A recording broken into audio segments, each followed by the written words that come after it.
Bonjour à toutes et à tous, bienvenue dans 10 au carré, la capsule d'information qui traite des troubles 10. Aujourd'hui, je vous présente la dyscalculie. La dyscalculie est un trouble d'apprentissage du calcul et des compétences numériques et arithmétiques. La dyscalculie est très souvent associée à un autre trouble et apparaît au moment du développement du cerveau. On parle de dyscalculie à partir du moment où le niveau en mathématiques présente un retard de 2 ans par rapport au reste des acquisitions, sachant que ce retard ne peut être imputé à des carences au niveau psychopathologique ou encore au niveau intellectuel. De façon générale, ça veut dire que la dyscalculie concerne des enfants avec une intelligence normale, qui ont suivi une scolarité tout à fait normale et qui ne présentent pas de difficultés au niveau auditif ou encore au niveau visuel. Parmi les signes d'appel de la dyscalculie, il faut relever les difficultés concernant la mise en place de la numération. On a donc des erreurs de calcul, de retenue. Il y a aussi la difficulté pour comprendre ces opérations, mais aussi pas mal d'échecs dans la résolution des problèmes. Échec dans la résolution des problèmes qu'il faut aussi mettre en rapport avec la compréhension en lecture et s'assurer que cette dernière est faite de façon normale. Il existe 4 types de dyscalculie. On a d'abord la dyscalculie de type numéral.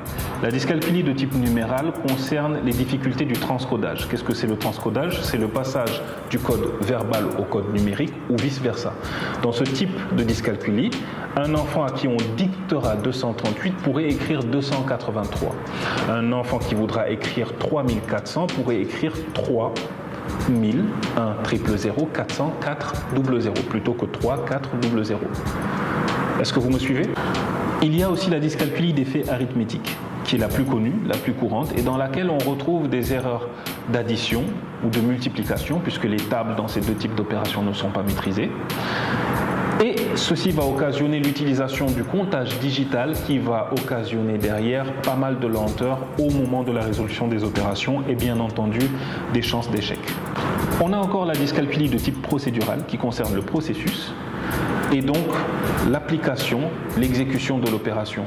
Par exemple, dans ce type de dyscalculie, on va se retrouver avec des enfants qui vont de façon automatique retirer à chaque fois le nombre le plus petit du plus grand.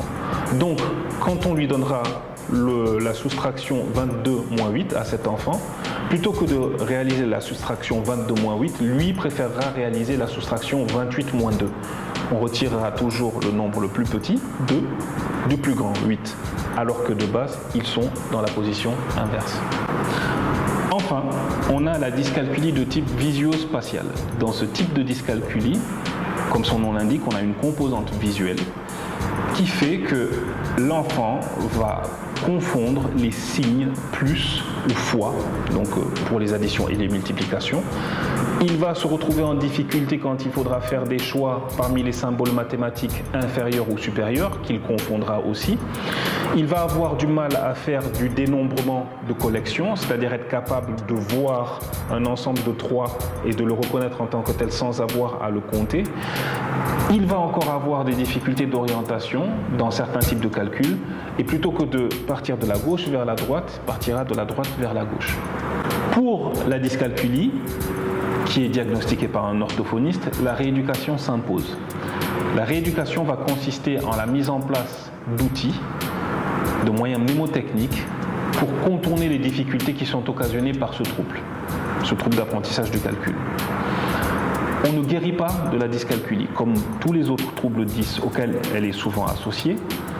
C'est un trouble qui nous suit à vie et donc pour lequel, à travers la rééducation orthophonique, on développe des façons de contourner les difficultés qu'elle nous impose.